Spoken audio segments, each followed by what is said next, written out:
सुप्रभात बच्चों, मैं Sangeeta Srivastava, holy hearts educational academy Sanskrit अध्यापिका आज आपको कक्षा 9वीं के चतुर्थ पाठ कल्पः तरु के सार से अवगत कराने जा रही हूँ।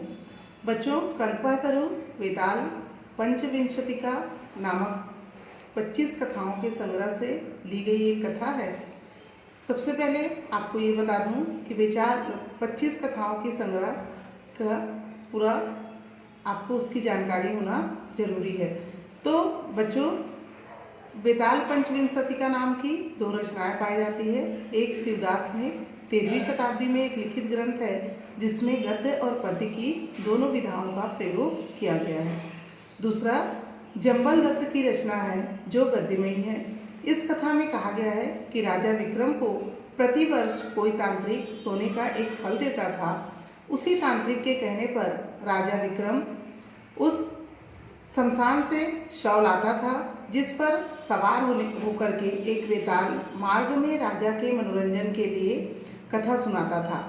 कथा सुनते समय राजा को यह निर्देश था कि उसे कुछ बोलना नहीं है।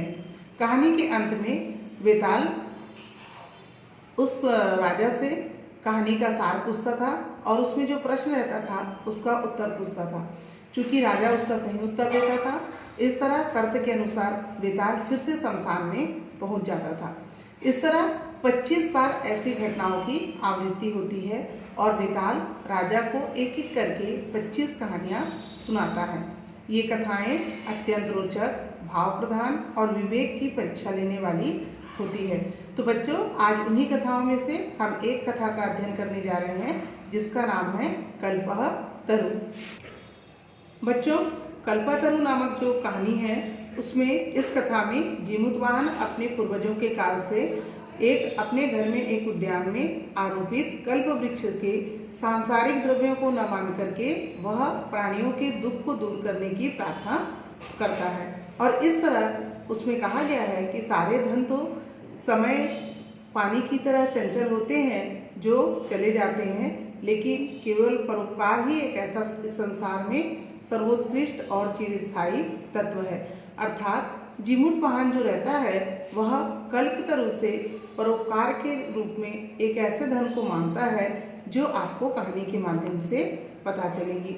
अब आइए बच्चों, कहानी का सार इस तरह है कि पृथ्वी में रत्न स्वरूप हिमालय की चोटी पर कंचनपुर नाम का एक बहुत ही सुंदर नगर था।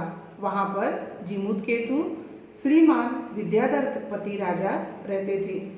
उनके घर में, उनके बाग में कुल की परंपरा के अनुसार एक वृक्ष था और वह था कल्पतरु, अर्थात अपनी इच्छाओं को या मनोकामना को सिद्ध करने वाला वृक्ष।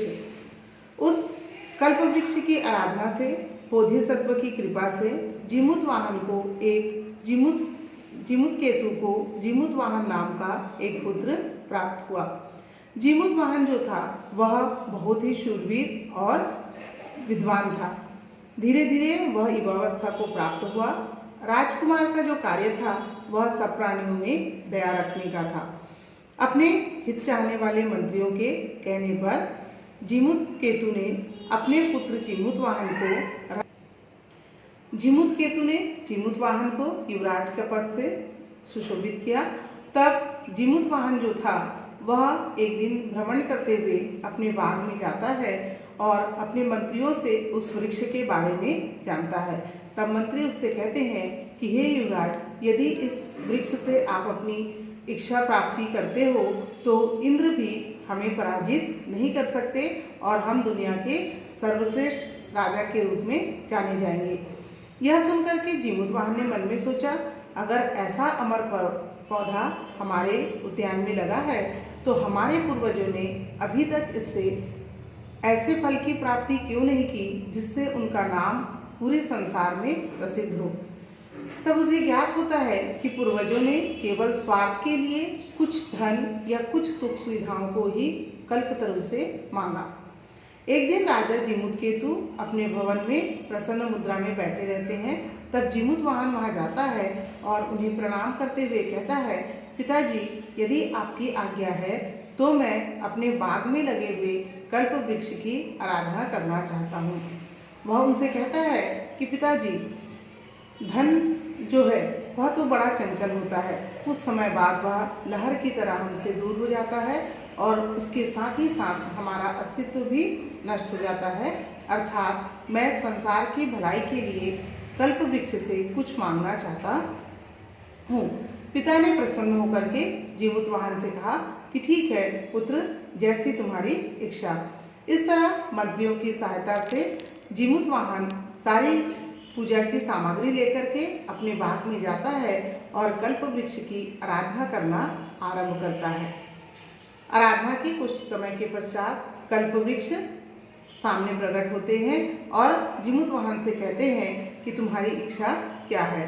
तब जीमूतवाहन उनसे कहता है कि हे कल्प वृक्ष, यदि आप मुझे देना ही चाहते हैं तो मैं इस पूरी धरती को निर्धनता से रहित देखना चाहता हूँ। और कल्प वृक्ष उसे तथास्तु ऐसा वरदान दे करके वहाँ से अदृश्य होकर के देवलोक को चले जाते हैं।